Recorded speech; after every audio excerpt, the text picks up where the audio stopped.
Welcome back, everyone, to Streaming Media Connect 2026. I'm Steve Nathans Kelly, Editor-in-Chief of Streaming Media and your host for today. And it's my pleasure to welcome you all to Best Content Bets, programming decisions that maximize fill, yield, and scale. As always, we'll be giving away an Amazon gift card for $50 at the end of the session. And the winner of that will be the first person who correctly identified the track and the artist that you heard. We were joining the session just now, and you must be present to win. Chat in the chat and put your questions in the Q&A, and we'll get to as many of them as we can at the end of the session. Sessions from all 3 days of Streaming Media Connect are already appearing on the Streaming Media YouTube channel. The link for that is in the chat. And we'll be back here for the next Streaming Media Connect, May 12th to 14th. The call for speakers is open. The link for that is in the chat. And we want to hear from you. So please respond to the call for speakers. If you want to speak, if you have an area of expertise that you'd like to talk about, or if you have a topic you'd like us to include in our next event. And next thing I'd like to do is welcome to the stage Rebecca Avery from Integration Therapy. This is going to be the Rebecca Avery block of the day. She's joining us for moderating 2 back-to-back panels. Something to look forward to. So, welcome, Rebecca. Thanks, Steve. Hi, everybody. I'm Rebecca Avery. I am the owner and principal at Integration Therapy. We are an independent media advisory and implementation firm that focuses on operational efficiency for streaming media networks and other media companies. I'm excited to be moderating this panel today. Glad you could join for this one. So I will just start by bringing in the panelists, and I will have each of you guys just introduce yourselves. Pamela, let's start with you. Hey everyone, thanks for having me. Pam Duckworth. I'm at Fubo. If you don't know what Fubo is, it's a virtual MVPD, or it's your cable replacement. We have about 400 networks that we carry, and we also have some O&Os that I run, which are all the fast channels, which the lead one being Fubo Sports Network, which we launched well ahead of the curve in 2019. So been in this little fast world for a long time now. Great, thanks. John, we'll move to you. Hey everybody, I'm John Giegengack. I'm the founder and the principal analyst here at Hub Entertainment Research. We do about 150,000 surveys a year on how consumers find and choose and consume entertainment of all kinds, but especially TV and video. And in particular, and relevant to this panel today, what kinds of content make them choose and subscribe to one service instead of another one? Thank you. And Kyle. Good morning, everyone. I'm Kyle Espinosa. I'm the VP of Global Channels Programming and Data Analytics at Fremantle. My team is responsible for the programming and performance for 24 plus fast channels, 1 linear over-the-air broadcast network, all distributed across 250 plus endpoints in 20 countries globally. Our work lies at the intersection of content, data, and monetization, which is very apt for our topic at hand today. Yeah. Okay. So just to make the audience aware, I'm going to start with a few sort of warm-up questions just across the panel, and then we're going to do about 8 to 10-minute breakouts for each person so that we can allow each of these experts to go a little bit deeper. And then at the end of that, we'll open for Q&A. And then I have plenty of questions if we still have time for them at the end. So the first question for the panel, and Kyle, we can start with you. If you were to narrow down in as few words as possible, like go for 2 words, what is the kind of content that's the most yield friendly in today's environment? Long form. You said Wow. 2 words. Okay. But Pam, what says you? Live sports. Okay. And John? I'd probably have to go with sports as well. Okay. Anything particular about sports or just sports? It's the only content that isn't that can't be duplicated. So if there's so much original programming now, especially all the stuff that got made during peak TV. That it used to be that Netflix, when they had their own original programming, starting with Lilyhammer, that was unique and novel. But now every single platform has a buzzy original series with movie directors and movie actors in it. So if you can't find the one you're after, there's usually something else that'll scratch that itch. But with sports, the major sports, but also increasingly some of the second tier sports, if you want to watch the NFL, if you want to watch the World Cup, if you want to watch college volleyball, there isn't really another substitute for that. And so that seems, in our research, it's a really, really effective way to bring in viewers and keep them there as long as the sports are going, and also expose them to other things on your platform and have them watch that as well. Okay. So irreplaceable content. Unique, unduplicated. And that sounds like a really good transition for Pam. I don't know if you have anything you want to add to that, but I'm also curious to know, are there any programming decisions that you've made in the last like 6 to 12 months that have really surprised you as far as engagement or ad yield? Yes, this is actually, we were all shocked, you guys. We decided, I think it was last year, to air another live event, but it was the Rose Parade, which is surrounding the Rose Bowl, right? That is like, it was like a 3 hour event, and it was our highest rated event for the entire month of January.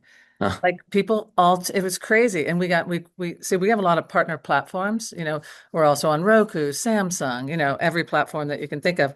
And it did so well last year. We did it again this year, and everyone promoted it, and it blew the numbers away. Like, I still can't wrap my head around why it actually is so successful, but we're going to continue that and look for some more parades to add to the lineup.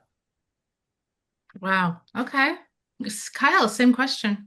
Yeah, I think we don't have the luxury of having a lot of live sports. So a lot of our content really, a lot of our programming decisions rely on leveraging long form catalog. To John's point, we have a lot of content that's was made in peak TV and long volume series of game shows as well that is ephemeral in a way, where a show from the 90s is effectively the same as an episode you'll see today on CBS or on ABC. So there's some timelessness, these nostalgia, that comfort factor we're really leaning towards, and a lot of it is trying to engage the viewer in long form viewing so that they can just sit back and not necessarily be channel surfing.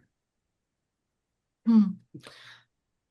John, what has anything surprised you in the last year or so? Over the last, very much what Kyle said. So my second answer, if I hadn't said sports, would have been long form catalog content. So we have one survey that we do each year when we ask people about content discovery, and one of the questions there that we ask them is think of a new show that you've discovered in the last year that's become a favorite. Then we ask them what the show is, and then we ask them a whole bunch of different questions about it. But one of the things we ask is that new to you favorite show, is that a new release, or is it a show that has been on for several seasons, or is it maybe a show that's not being produced anymore and it's only in catalog, it's out of print, so to speak. And each year, the number of people who say that favorite new show that they have discovered is a catalog show has climbed, and it's actually broken 50% now. The last time we asked this, about 60% of the shows that people said were their new favorites were catalog shows. And so I think that there is this, there was a boatload of shows made during peak TV. With the internet, you can surface all of these old shows that are in the vault to viewers that are interested in a way that you couldn't before the age of streaming. And so we are increasingly finding that people are much more interested in whether a show is new to me than they are whether or not it's brand new. And so there are all these, maybe the traditional sort of syndicated windows are not around anymore, but there are a tremendous number of new windows for a show to go out and find new life with a new audience, long after it's stopped being produced. There's all the the examples everybody knows about, like Friends, being watched by Gen Zers that weren't even born the last time a new episode of Friends was made. But there's even things like the Rifleman or Gunsmoke that were among the top fast streaming shows in 2025 in the springtime, and they haven't made a new episode of those in like 70 years. So I think that one of the things that surprised me, but I think it's kind of cool, is that I would argue that the value of catalog content today is maybe higher than it's ever been before. And that probably makes Kyle very happy, Of course. considering you're sitting on so much content, Yeah, right? I was gonna jump into cite Baywatch as an example. Like Yeah. echoing what John's mentioning, we haven't had any new episodes other than the reboot coming up in the fall. Like we haven't had any new episodes since 2001, and we have about 200 hours of that rotating for about 5 years. And you would think a fast channel that hasn't had any new content, that's below like the threshold of what you would normally launch with in today's day and age, to still be thriving and growing is like unfathomable for us. So And we're all I think trying that to, sometimes they don't even need the reboot. Like the fact that it's older, and for like my kids, like something from like the 90s is probably like me watching The Honeymooners or something. Uh, Right. but the fact that it's older is almost part of the charm, I think. It's crazy. It's like some of the guys on my team, they're like, they're telling me that they're watching Gunsmoke and stuff. And I'm like, are you serious? You guys are like in your 30s and you're all getting into Gunsmoke. And what was the other one called, John? The Gunsmoke and Rifleman yeah, the Rifleman. I'm like, wow, it's and crazy. Bonanza is another one I think that did pretty well. Yeah, Bonanza. But another thing that I think I could jump in here with is since we, Fubo Sports Network, we have 1,200 hours of live sports every year, which is about 500 different events, right? And they do extremely well, obviously, because we always touch on the fact that live sports gets like the best ratings, and monetization. But my backlogs, the catalogs of old fights, let's act like Yeah. old MMA, old boxing, oh, anything. You guys, it does extremely well. It holds the audience. We do marathons with those all the time, and it does blockbuster. It's great. And That you is think a you knew the outcome of the fight, right? But they keep watching it. Yeah. Well, there's some of them. I go back and I watch a lot of old UFC fights. I like them better than the new ones even, but they do have a lot of. We see that in our research too, like the playback of catalog sports content. It's not about the outcome. It's about the nostalgia of it and remembering when you watched it live. And it's a That's huge hook interesting. for people. But things that with all the stress that all this streaming has put onto the TV industry, it's also created a ton of new opportunities for new things to interest people that never really existed when it was a linear first TV world, I think. So I'm going to kind of use that as a transition to go a little deeper with Pamela. And one question that I kind of want to ask you to set the table for our deep dive is, what is the importance of programming decisions versus promotion decisions? And like, how do you balance those on different types of content? That's interesting. So, having the ability to just create any fast channel we want, like we can actually do pop-up channels on our networks to test, right? So what we do is we'll do the same. We'll test it on the programming decisions, see how well it does, but we'll also promote it. And we'll do fresh promos for, let's say, if there's an event, I'm going to make it up, wiffle ball championship. All right. Not many people know that there's a wiffle ball championship, right? So we try to lean into humor a little bit and put together these kind of fun, fast-paced promos, which in turn we get to our partner platforms air for us so that everyone knows it's coming up. And then we test whether this programming is doing well. And if we see any like pickup, then we'll go full on and help this league, if you want to call it, kind of market their brand and then bring it up and get as many eyeballs as we can for it. So I kind of like do it in parallel when it comes to programming decisions and promotions. Okay. And then how do you balance between all of the different types of content that you have? So you mentioned in the beginning, obviously, that sports is a big winner for Fubo. How do you continue to lean in on sports for monetization and then still give visibility to your other content? Well, it's all complementary, especially on Fubo Sports. For instance, we do sports documentaries, do extremely well. And again, John, you'll laugh at this because I'm sure you have data on this. I could air the Tom Brady unauthorized documentary all day long, and it will do extremely well. So it's just interesting to me. So like we air that, we heavy that up during the football season, right? You kind of tease it up, and then we have one on Travis Kelce. We have a bunch of stuff like that. So I think we program around tentpole events, i.e. football, college football, huge. And now we're going to be doing a big event around March Madness because we have an exclusive show with Seth Davis. It's called Hoops HQ. So we're going to like have fun with that. We're going to, lean into his bracket, and maybe we'll even come up with like a game, like play against Seth or something, right? And we'll just put little promos around that. And that's kind of how we do it. But we are lucky enough that we can test and find out if something's sticky. And if I can give you a perfect example of if you've never heard of BKFC, it's bare knuckle boxing. It's Yeah. right. So they literally don't wear things on their hands, you guys. They hit with bare knuckles. We started airing that in, I believe, 2022 and tested it. First, I was told, Pam, it's too violent. People are not going to watch this. There's too much blood involved. There's too much everything. And I was like, I don't know. I think, well, let's just see if they like it or not, right? I mean, and this is like a small outfit. I swear there's 6 people working with this company. But we ended up getting traction, and they became really, really good partners for us. We do all their marketing. We have grown the brand. It's international now.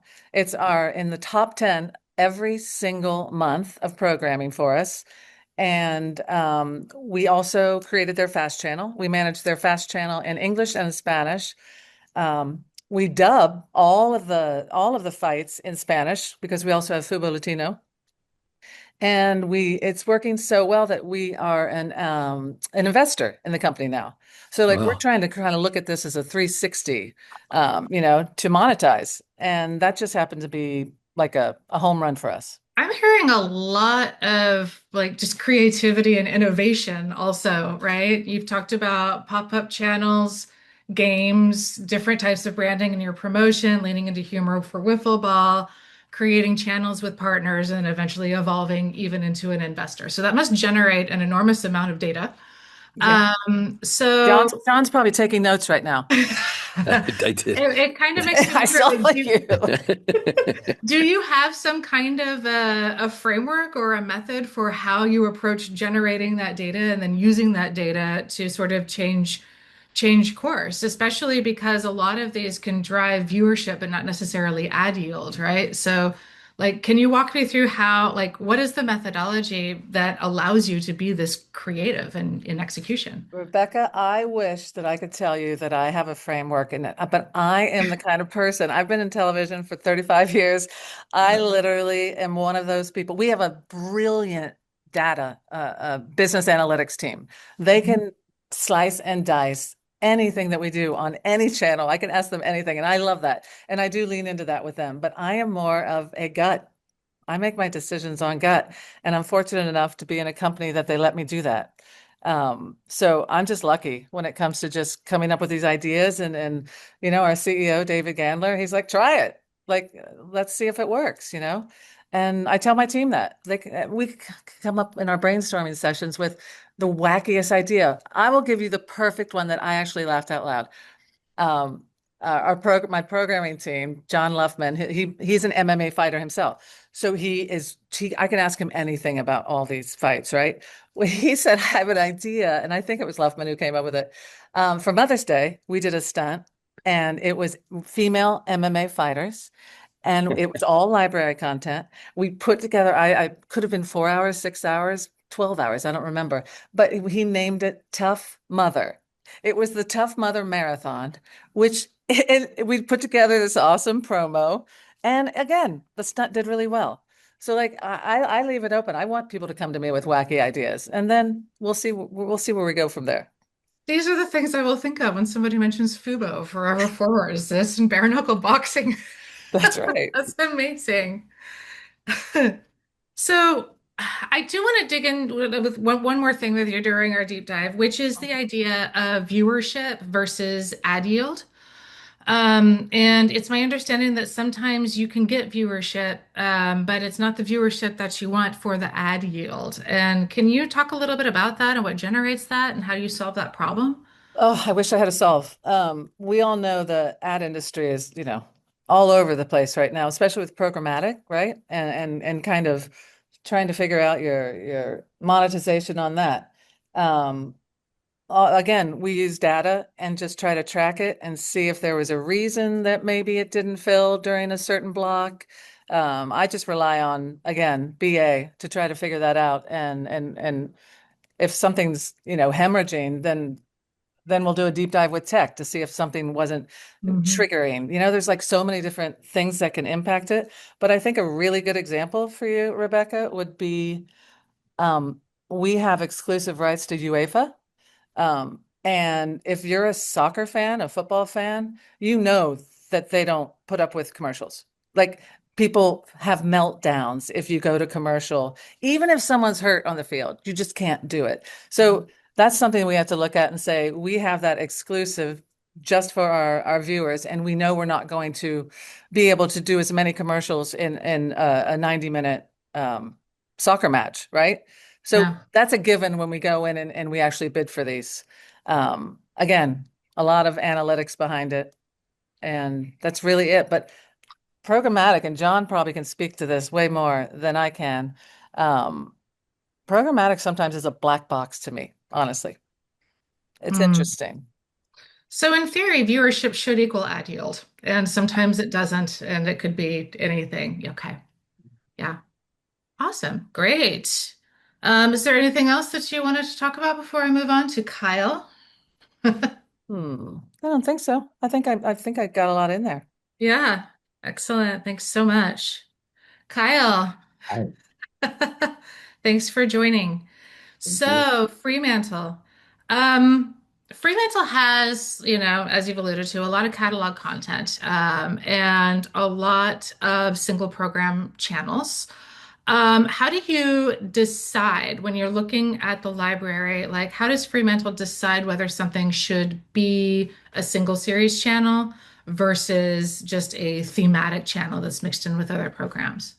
Yeah, no, I think that's a great question, especially for content holders and catalog owners that have volume depending on the scale. You really want to look at how many episodes and how many hours can you fill a channel with to begin with, because you could initially launch a channel with anywhere from 150 to 300 hours, depending on the type of content. But then you need to have a refresh strategy. And if that single series can support a refresh strategy of anywhere from 50 to 100 hours a year, then by all means, you're able to launch a single series fast channel. But a lot of modern shows today don't even touch 24 hours of Mhm. orders. So this really leans back to older peak TV of, hey, each episode is an hour and we have 50 hours in a season. Like a game shows easily can lead to that. Whereas with scripted, you might have at best 24 to 36 episodes. So you really want to look at your volume mix so to understand if it can support a channel. Fatigue becomes a big consideration. Um, you don't want to have, I mean, there are some exceptions to the rule. I mentioned earlier that Baywatch, 200 hours since early 2000s, and it's been thriving ever since. And there are other examples like Mr. Bean, where you have less than 100 hours and it's doing gangbusters, but any other IP out there might not meet a quarter of those numbers. Okay. Um, so generally it's just about overall stickiness plus volume should equal. Okay. And then you balance that of course with your like more thematic fast channels. Are you finding that there are legacy TV watching habits that are sort of leaking over into fast channel viewership? And are there any sort of programming rituals that are still working for audience that are sort of bleed overs from broadcast? I love that. I think it's like a mix of old school and new school viewing habits, all commingled into a connected TV experience. So there's still some long form viewing habits that are great, but then there's also one channel that we're experimenting with in Family Feud Steve Harvey, where predominantly 2/3 of that channel's programming is collection of clips thematically grouped, funniest one-liners or like the biggest wins, and they're It's cool. collected clips into 3 or 4 hour blocks that are dynamic. So they're essentially short form curated clips for you, mimicking a vertical viewing format. And then later in the afternoon, where we know that people are tending to do lean back, more receptive to lean back programming, would then have the regular full episode blocks in the afternoon. And year over year, we're seeing tremendous growth. So I think being able to experiment with different viewing habits, because a viewer is not gonna, the same viewer, you're not gonna be able to bring in across a 24-hour channel life cycle. You're going to bring in different viewers tuning in different times of the day with different viewing habits that then you can accommodate for. And I know that some networks have been experimenting with programming to the clock, particularly on single series channels. So there's the idea of here is the level of advertising per hour of content that an audience for certain programming will tolerate, versus programming to the clock. Like, have you seen a lot of data with either direction on that? Yeah, I think it goes back to what Pam was talking about with programmatic. A lot of fast channels, as much as we want to program to the clock, have dynamic ad loads that then shift the programming up and down the clock. It becomes a really difficult scheduling exercise to pin programming to the clock, because if you're programming a channel with one feed that goes out to 5 different platforms with various ad loads, what is the lowest common denominator for that ad load for you to be able to stick to the clock? And then that's making the assumption they're filling the entire ad load to the hour. So it goes back to the topic at hand with monetization and programmatic being a tricky thing to nail, and having some diversity with your monetization really helps allay to that fear. So for programming for us, we're on fast channels, we're not on the clock because of that. Okay. So that was going to kind of be my next question, was a bit about promotion, because that's another Mhm. sort of legacy piece that a lot of networks have messed with, is the promotion of, a certain episode, an anniversary episode airs tomorrow night at 7 o'clock. Mhm. Is that working? Are people still tuning in because of promos at a certain time? Are they Yeah, doing appointment promos viewing? still work. Promos still Yeah. work, but we're trying to not be as specific to the timing because again of like the on the clock issues. We want to create that viewership trust. And if you put a lower third or a promo that says a new episode starts at 7 p.m. Eastern, and then at 7 p.m. Eastern is still a different episode because of the ad load for the day squeezing or pushing back the content, then the viewer starts to not trust the programming. That's one thing we don't want to happen. So the promo language then becomes much more wider, like all day, or we kind of have to make larger creative blocks that span a larger frame that then helps us give buffer for that. Um, Okay. we'll do like all afternoon, all night, all day language. And then you'll still do, if viewer habits in some ways are the same, just not really isolated to the time, I'm kind of inferring that that means that the highest demand episodes are still being programmed during prime time.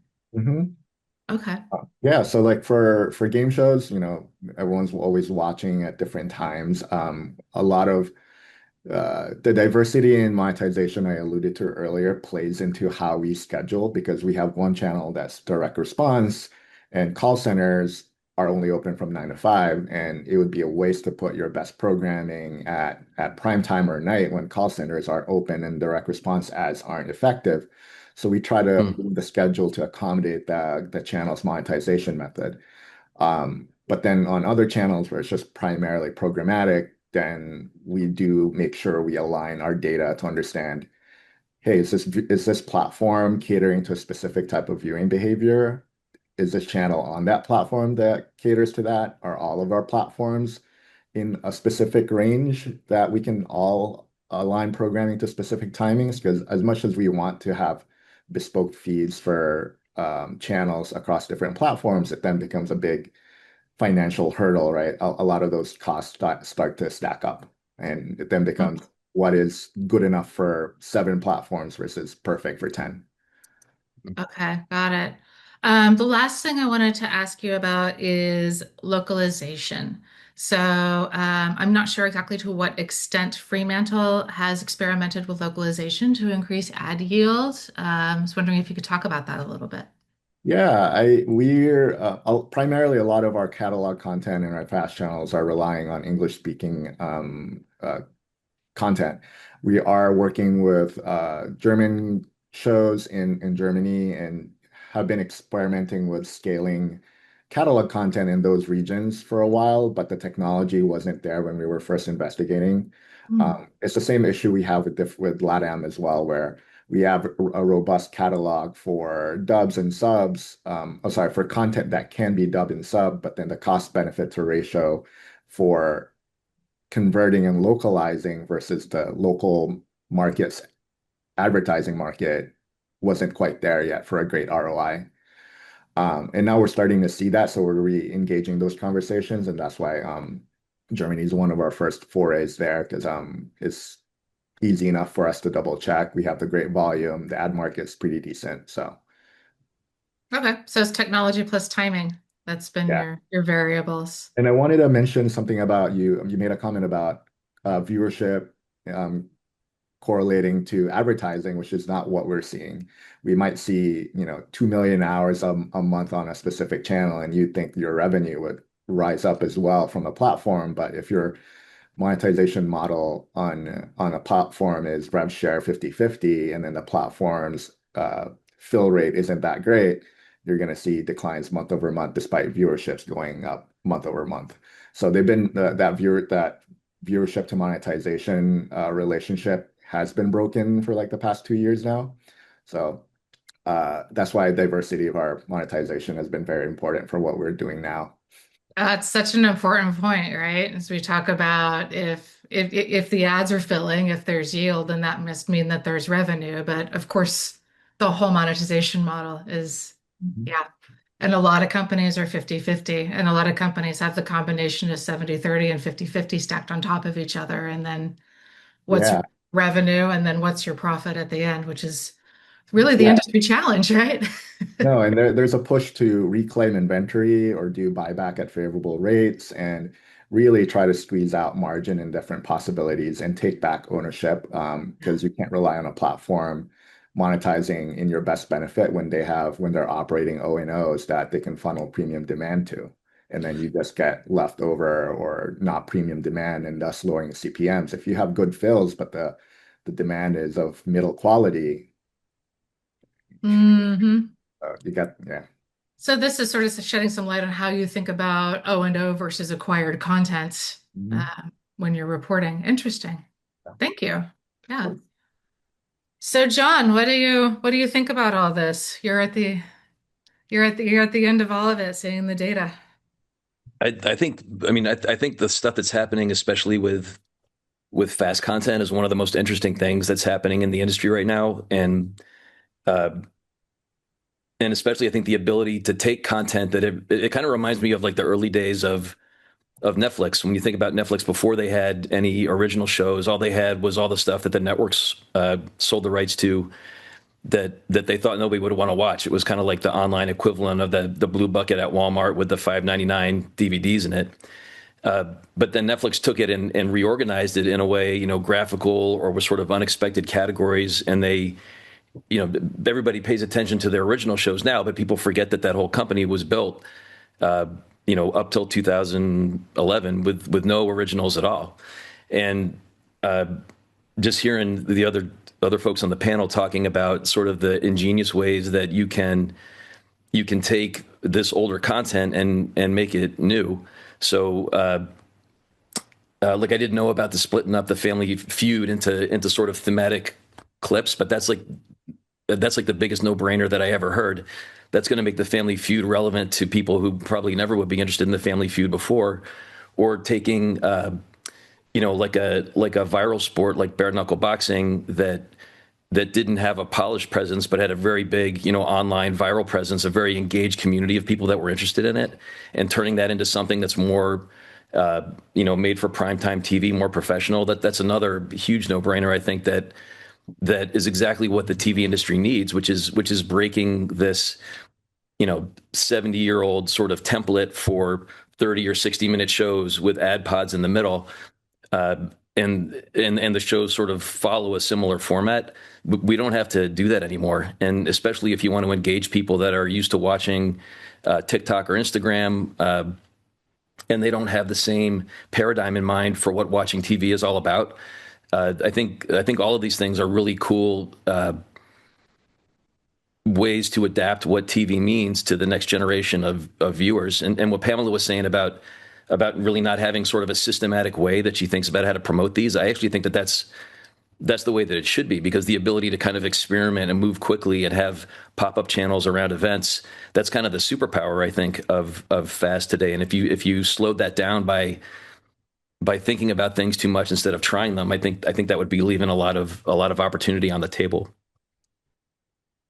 Yeah. And it's the programming choices, the curation choices above just having the content in-house, I think, that can make you the differentiator, right? And so your moat is your creativity and your ability to make decisions for your company and for your audience instead of just these sort of limited ways, right? This is sort of what the streaming world has opened up.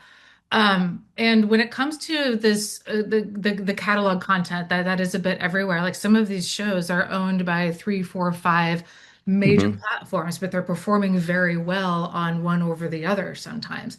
Do you see any patterns associated with that? Yeah, I mean, the stuff that we're seeing that kind of surprises people are shows that have kind of a or even content or creators that have like a built-in, highly engaged community. So this isn't catalog content, but just as an example of what I mean, when The Last of Us came out on HBO, that was the second biggest debut on HBO Max that they'd ever had after House of the Dragon. And then the jump from episode 1 to episode 2 was the biggest jump between episodes in the history of HBO for any show ever. And so a lot of critics were really surprised by that. But if you dig down into the background, it makes a lot of sense. That The Last of Us is obviously based on a video game. It was a video game that came out 10 years before the show did. But between The Last of Us and The Last of Us 2, there were tens of millions of people that played that game. They spent $60 on the game. They spent 12 to 18 hours, working their way through the campaign. That's if they only played it once. And so they were really immersed in this whole this community, this story, these characters.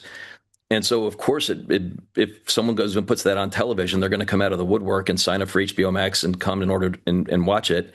That surprised all the people who aren't video gamers and who didn't play The Last of Us. All those people saw the 100% Rotten Tomatoes reviews, and they came in and watched the episodes after that and turned it into a phenomenon. But the fact that you can kind of tap into this content that has a community to it, even if it hasn't been activated in a long time, that interest is still there. Fallout, I think, is still the most popular streaming show or the most popular debut on Amazon. That's also based on a video game. That show was so popular that people watched the show and then they went back and they played the old games again. And Fallout New Vegas, which I think it was from like 2017 or something, actually made it into the top 10 most streamed games on Steam.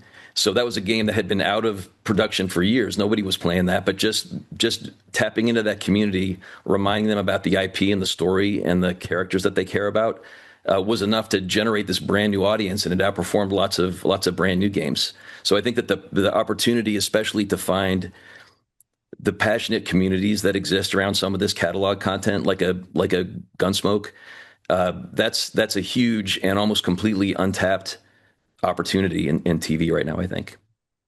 Yeah, and MMA is especially passionate audience. So it's kind of what they've been saying. It pays to not try to be everything for everyone, to find that passionate audience and create an amazing experience for them, right? Like The Last of Us has this huge franchise, but not to mention the fact that it's just a world-class, well-made show.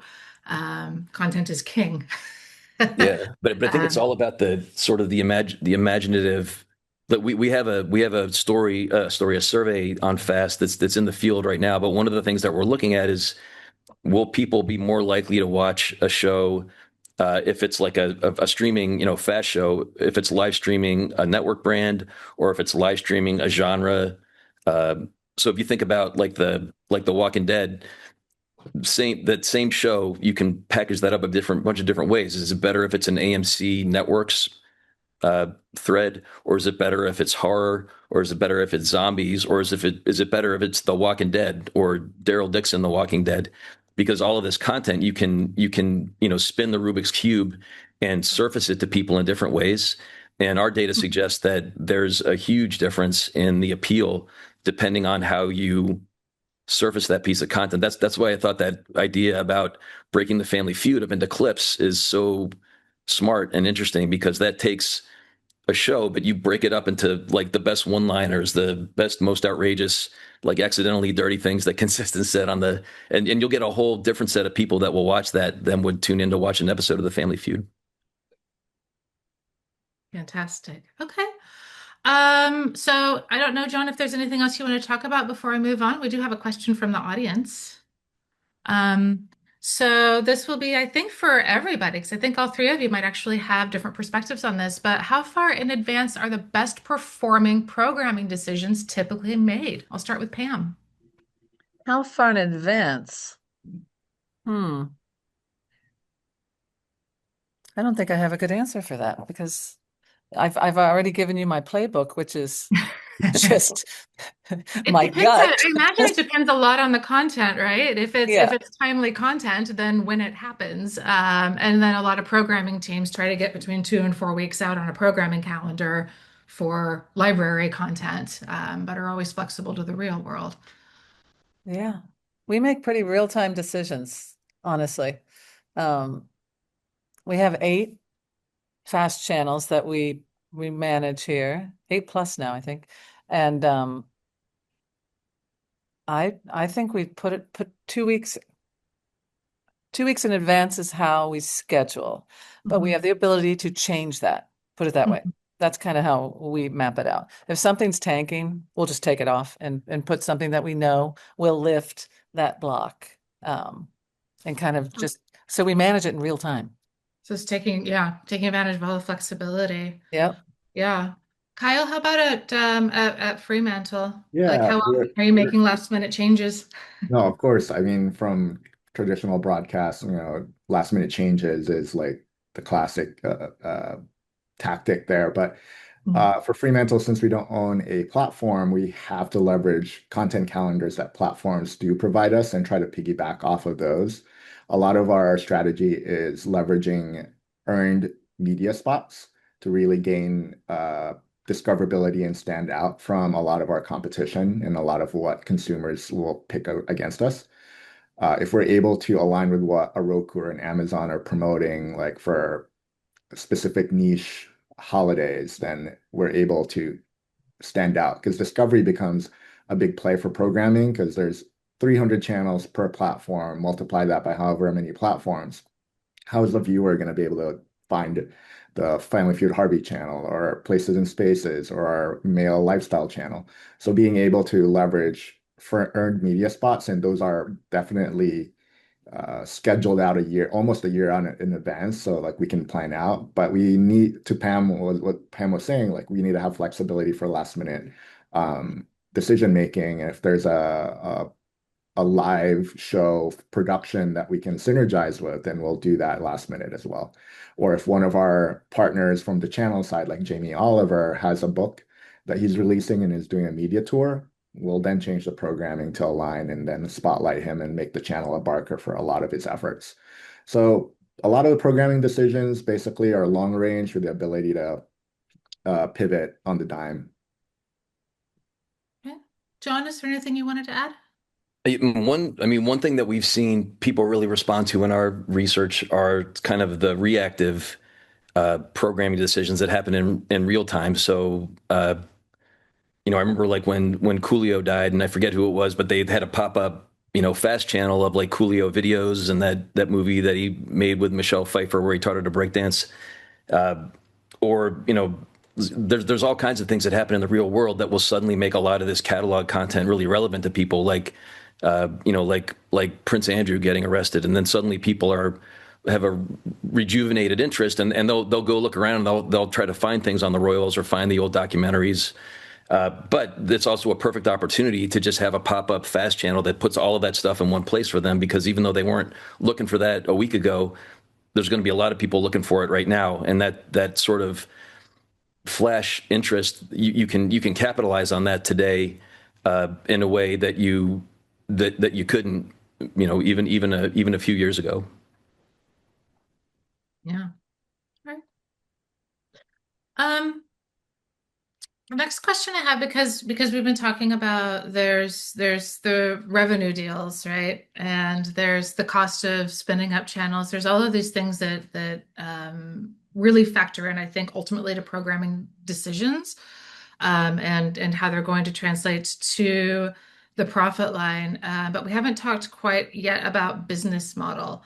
So there are models that are entirely focused on advertising, and then there are the paid models. And then when you factor in the idea that, especially for catalog content, there are sort of both breeds that own some of the same content. Like I'll start with Kyle on this one, who sort of straddles the world of programming and data. So how do you compete with different business models with the same content? I think synergizing costs is one of the avenues we try to look at. Digital content is digital content, no matter where the endpoint is. So whether that's sending the same Family Feud episode or Baywatch episode to a fast channel feed or to an AVOD platform is not anything different and doesn't require anything different from us. So whenever we have a catalog that we can put on a fast channel or a license out, we try to synergize the cost, because we don't want to be incurring costs to digitize the show for Amazon, and then they have a different spec for Roku or a different EST or a different channel, and then you're digitizing the same episode or asset like 5 times and you're incurring the cost 5 times. So we're really trying to make sure we're leveraging like a unified asset delivery system so that we can share that across different platforms. So being cost discipline is one way, because one game show season for a classic show like Price is Right, Bob Barker can be 200 episodes.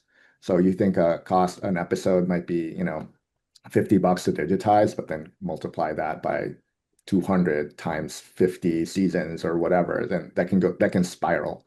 So cost discipline is one thing, and then understanding what platforms what we can negotiate back for rights. We're fortunate we have some scale that every time we do renewals, we're able to claw back better inventory share terms or better buyback rates or better rev share terms, and then really like eking out margin that way. Because as I said earlier, there's so much competition now. We're not in live sports or anything that is costly for us to enter at the moment. So really being disciplined about expenses is one way to be better about margin. Yeah, this is, I mean, really looking at throughout the lifetime of the content. What is the acquisition? How much does it cost for everybody to redo the metadata, for every distribution platform? And I'm having visceral reactions hearing you talk about having to do multiple transcodes per platform. So Pam, is that sort of your experience over at Fubo? Are you finding that there is just a lot more discipline at looking at every stage that the content lives in and looking at the true cost versus benefit? Well, I think that we're fortunate in that we've created our entire ecosystem, right? So we have, I mean, I would say 3/4 of this company are engineers. So we literally build out every, and like, Kyle's saying he has to keep track of, like, I've had to do it this way for this person. We have that all built out. So it's been amortized. Like, we know for a fact that we've driven all the costs down because we've even in-house created a good example. We were talking about dubbing, like new languages. A guy on the team, on the engineering team, he wrote code and it does it automatically now. Like, he created the entire code to run the programming in English, and then it comes back out with the right inflection and everything in Wow. Spanish. So like, we have the ability to do all of this in-house now. And same with getting the different formats out to the different partner platforms. So we're just lucky that way. The guys, we just call them and they built it. That's the competitive edge now, right? It's operational efficiency and technical proficiency. Yeah. So that who's going to be the first big distributor that can just do that over, 32 languages in real time. Yeah. Right? Yeah, That, definitely. that changes the culture of everything.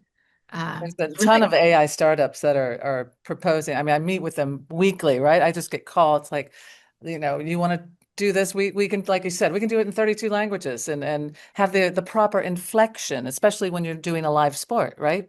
Because you have to be excited, but you have to be yeah. Yeah. excited in that language. Do you know what I like? People have Oh different yeah. ways of taking live sports in. So it's been fun kind of trying to figure all that out.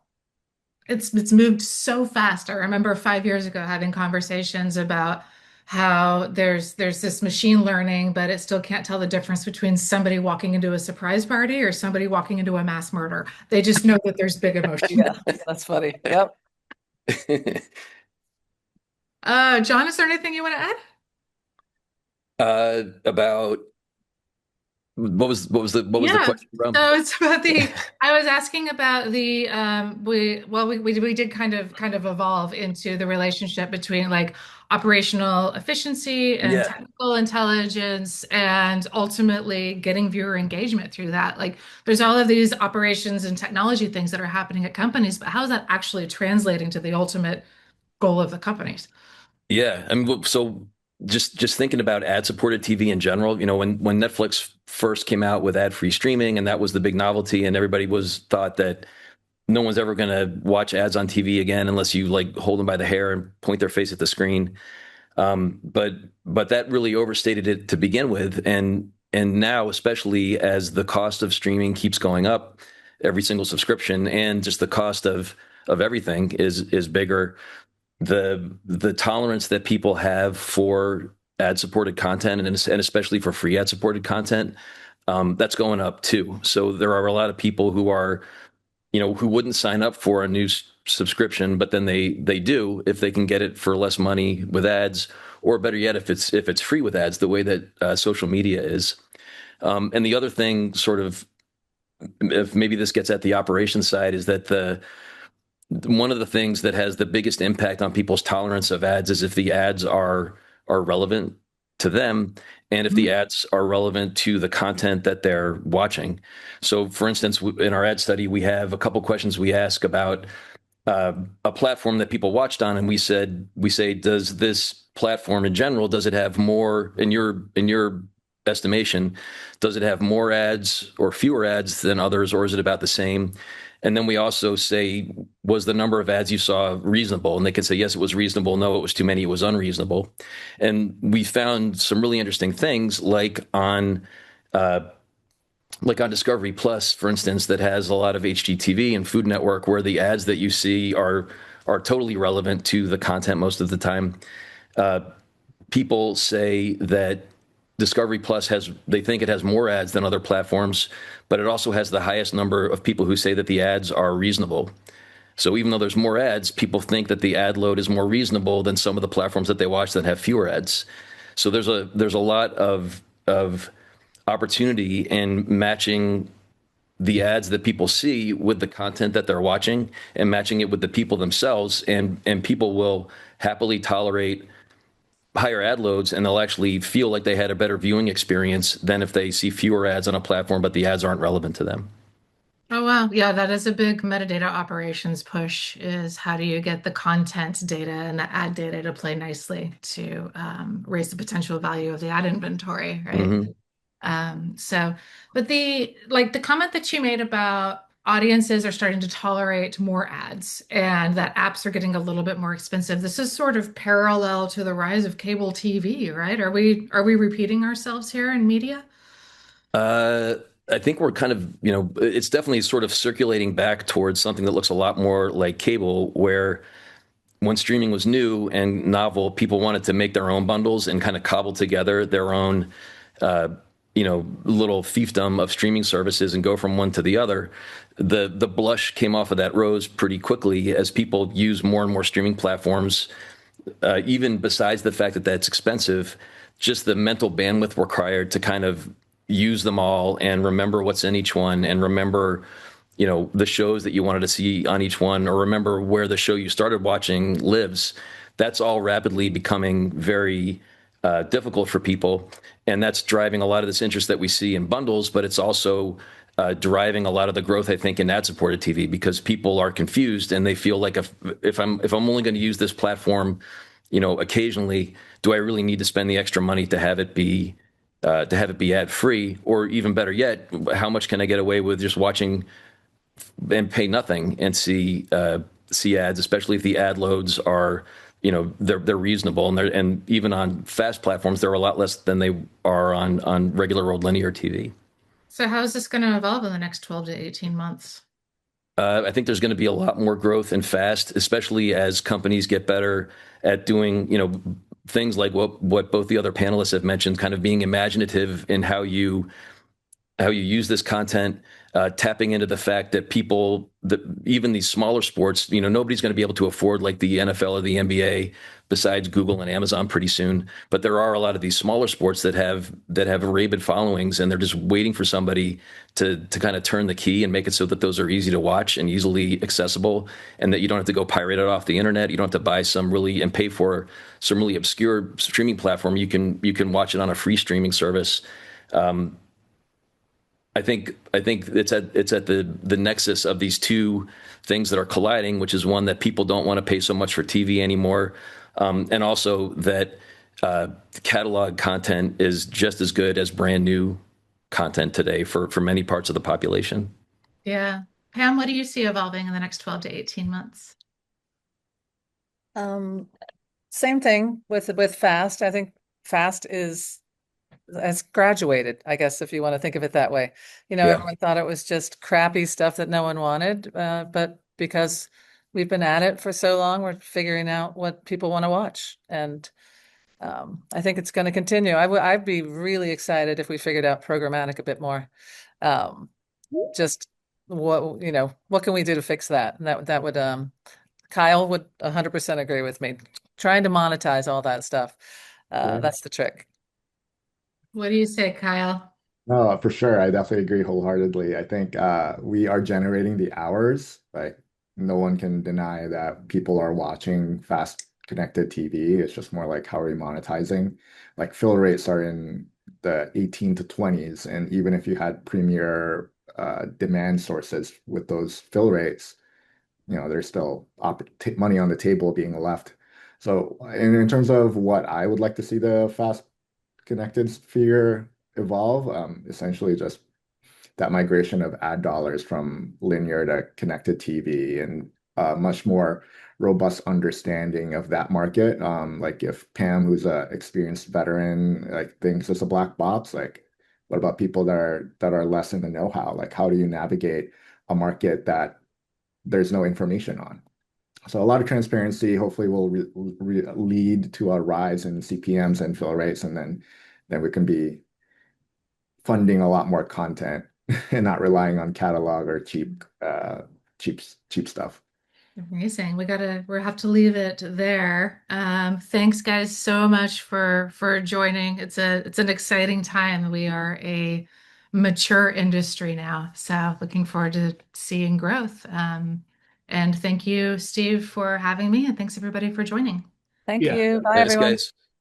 This has been fantastic. Thanks so much, Rebecca, Pam, and Kyle and John. Great conversation. And we're actually going to be back here with Rebecca in a half an hour. But before we go, I just want to congratulate Sandy Pelland for being the first person to identify the ventures with the Pink Panther theme at the beginning of the session. And watch your email in the next week or two to see how to claim your prize. And we'll be back with Rebecca in a half an hour for Finder's Feet, optimizing search and discovery with metadata and machine learning. So I hope we'll see you all there. Bye.